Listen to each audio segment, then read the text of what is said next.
Hello and welcome to Stretford Paddock. It is Wednesday, the 1st of April. I'm going to start putting the dates and the day at the start of these. I've just thought about doing that because it's kind of like, I don't know, with it being the old apocalypse and everything, I think it's probably good that we keep track of what day it is. So today is Wednesday. We're halfway through the week that doesn't exist because, it's not really the same anymore. And here's another fun thing. It is the worst day of the year. April Fool's Day, the least funny, pre-planned fun day in history. But luckily it ends at 12 o'clock. I think it's meant to be a morning thing, isn't it? So yeah, happy April Fools. And if anyone's done any wicked fun pranks like saying they came up with a vaccine for coronavirus, you are subhuman scum. But today's big news then. And it isn't an April Fool, despite what it may seem like. It is Manchester United... we're backing for De Ligt. Another reason why I said that it was April the 1st, by the way, is so that you didn't mistakenly think you clicked on a video from August when we were linked with De Ligt pretty much every day. But the thing is, right, you hear these rumours that, De Ligt, this isn't happening, but this hasn't come from, the Daily Spice or whatever that's called, all these ones you've never heard of. You're like, is that a real paper? And you're like, yeah, I've heard of the Extreme Mail before. You're like, Extreme Mail? That's not... This isn't one of those newspapers. This is the Times broadsheet, which, don't always read the Times, but generally, Paul Hurst especially, the journalist who wrote this, is considered tier 2 on Reddit, which means, he's higher up than Sky Sports, he's higher up than the likes of, pretty much everyone other than the Telegraph, Fabrizio Romano and BBC, and then yeah. So other than those lot, this is about as good as you get. This is that sort of next tier down from those where you really, from the Here We Goes, etc. This is Paul Hurst, like I said, in the Times, and this is him saying Manchester United keeping eye on Juventus defender Matthias De Ligt. You remember him, the wonder kid who's the best centre back in the world, and then he went to Juventus, and didn't really be that good, but he has been pretty good apparently. I'm going to put this coffee on the floor because it's resting on the bed and it's limiting my scope of movement because I feel like I'm going to knock it over. Let's get into the article anyway. So Manchester United are monitoring the situation of Matthias De Ligt after he endured a difficult start to his career with Juventus. De Ligt, the 20-year-old defender, 20 still, endured a difficult start to his career with Juventus. He's barely had a start to life, let alone a start at Juventus. He's not even been there a year yet. Joined last summer for 67.5 million after starring in Ajax's run to the Champions League semi-finals. It's been a mixed season for the Holland international at the Italian club, however. He was unexpectedly thrown into the Juventus team after Giorgio Chiellini suffered anterior cruciate ligament injury in August and produced a number of poor performances. So he was brought in faster than he wanted to be. Maurizio Sarri, who apparently isn't the biggest fan of De Ligt, sort of drops him for Merry Demiral, who's also meant to be really good, very highly rated young defender as well. The Dutchman looks set for a long spell on the bench until the Turkish defender suffered a knee injury. It's all about knee injuries at Juventus, isn't it? United have been keeping tabs on De Ligt, knowing that his agent Mino Raiola... Not again. Not again! Knowing that his agent... I've forgotten about that. Mino Raiola is renowned for moving his players on after short periods. United anticipated that De Ligt may become available in the summer of 2021, and they would be interested in signing him if that opportunity arose earlier. So we would like to get him now, but we think the chances are more likely the summer of 2021. United have other targets when the transfer window opens, and this is also... Actually, I'll come on to that because that is our second story of the day. But first of all, do you think there's any chance of De Ligt deal happening? Do you think that you'd want him at United? I think he's 20 years old. Any sort of shaky start that he's had at Juventus can surely be overlooked from the fact that he was born last Monday. I know I'm only 26, so pretty much a spring chicken myself by all accounts, but 20 is so young, especially for a centre-back. Like the fact that he was captain in Ajax at 19. Usually a centre-back, we look at. I mean, we'll come on to this as well a little bit, but Victor Lindelof, who I think is potentially the one person who is kind of being hard done to in all this. You look at him, you look at Maguire, you look at all the great defenders, you don't really come into that physical, you have to have that stature, that kind of physical know-how. And I don't think you fully develop that until you're 23, 24, 25, especially as a centre-back. The further back you go in those central areas, the older you kind of have to be a top-class player. You can get young strikers, 18, 19, who are as good as anyone. Midfielders, 22, 23. Centre-backs, usually 25, 26 before you really sort of hit those heights and you can sort of control a game. It's one of the reasons why centre-backs have such a long career span is because you don't really get started till you're 27 or 25 maybe. Someone says, fuck that, we'll never deal with Raiola again. You say that, but as long as he keeps having big name clients who United are interested in, I think we will have to deal with him. Someone says, Oliver says, no thanks, definitely not, don't get him because of Raiola. It's interesting, isn't it, that it's become, as far as the fans are concerned, and I'm obviously myself a fan and I agree with these points, if it's Raiola, stay away. And that's almost like a blanket statement, isn't it? And I wonder if at some point, players will start to think that. Obviously, he gets the best for his players and all that sort of stuff, but, not always. He's not, it's not like it's everything he does is perfect. He gets a lot of money for his players, but, and I hate to use United as an example of where it hasn't worked out because I think Paul Pogba has been great for us. But you look at the Paul Pogba move to United from Paul Pogba's perspective, and he's won a Europa League, pretty, good. But I think he got to a Champions League final with Juventus. He's won an FA Cup, again, pretty good. He won 3 Italian leagues before he came to United. So really, has that move been great for Paul Pogba? He's had no end of stick. He's not won many trophies, and it's just been pretty much I would say a difficult time for him. And you look at De Ligt again. He's just moved to Juventus. Maybe moved too early. Haaland to Dortmund seems to be one that he got right, but I don't think Raiola's got this incredible track record in terms of helping people's careers. He's very good at helping people's bank accounts, so I'm sure he will keep getting clients. But I wonder if there will be a tipping point where the sort of whole footballing world kind of goes, I'm going to say this guy's an absolute slime ball who the fans hate him because they take players away from him, which means that he,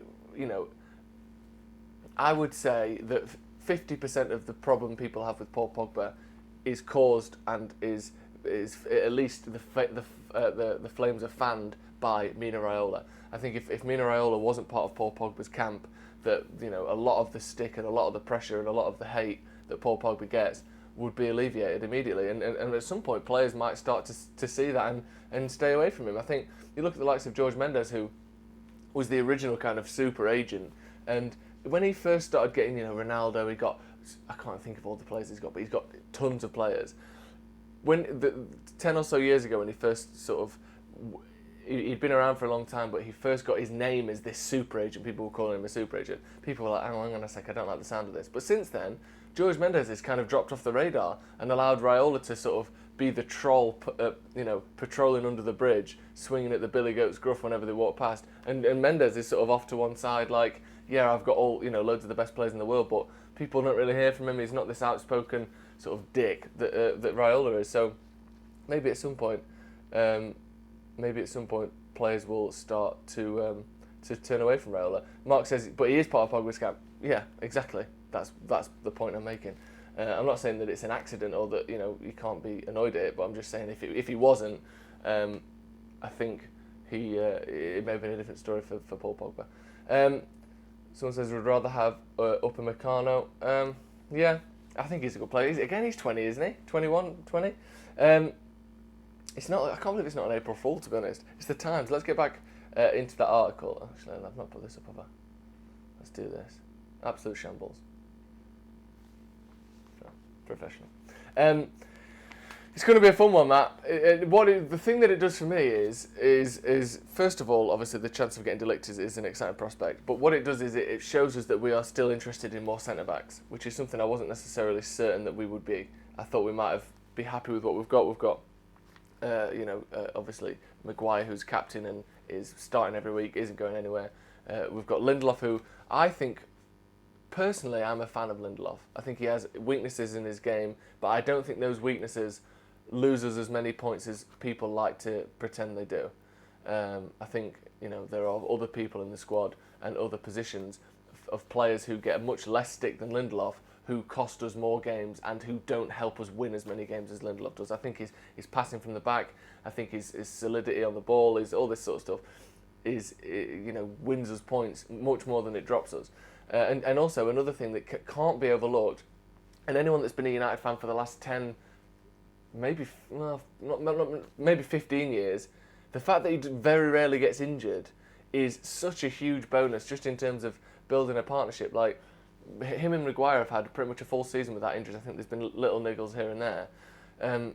But the ability for two players to make, even if they aren't necessarily the best players in the world, the best partnership that they can between themselves is such a huge thing, because it allows you to get the best out of it. It's all well and good having the likes of Eric Bailly, who is, I would say, a more talented defender and much more physically gifted than Victor Lindelof is. But if you don't get a chance to prove yourself, which we've seen with Smalling down the years, and we've seen with Phil Jones down the years, we've seen with Bailly down the years, we saw with Vidic toward the end of his career, these sorts of players where they could be excellent players, and obviously Vidic was world class.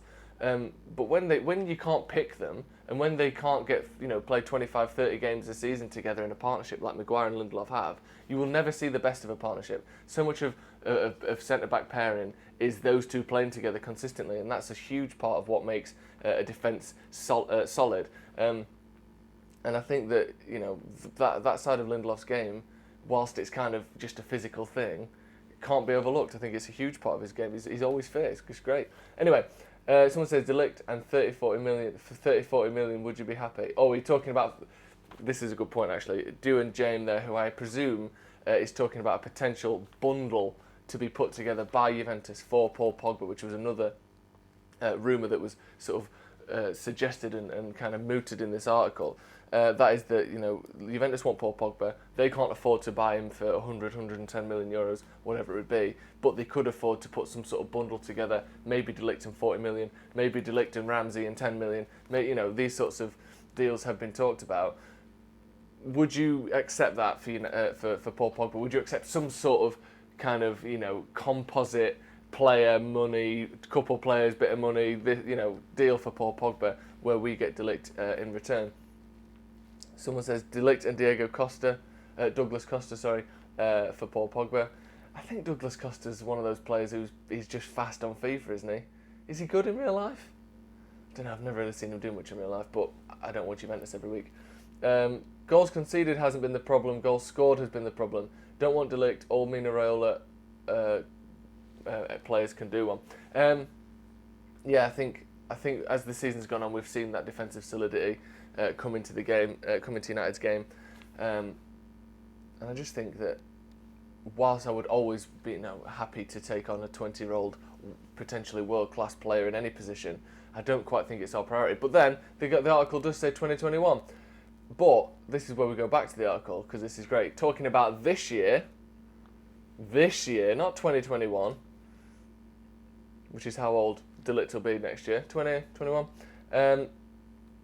Let's go for this one. Grealish expected to arrive. Oh, okay. I like how we've gone from, he might have ruined it with, he's crashed his car, all this sort of stuff. And again, this is the same article.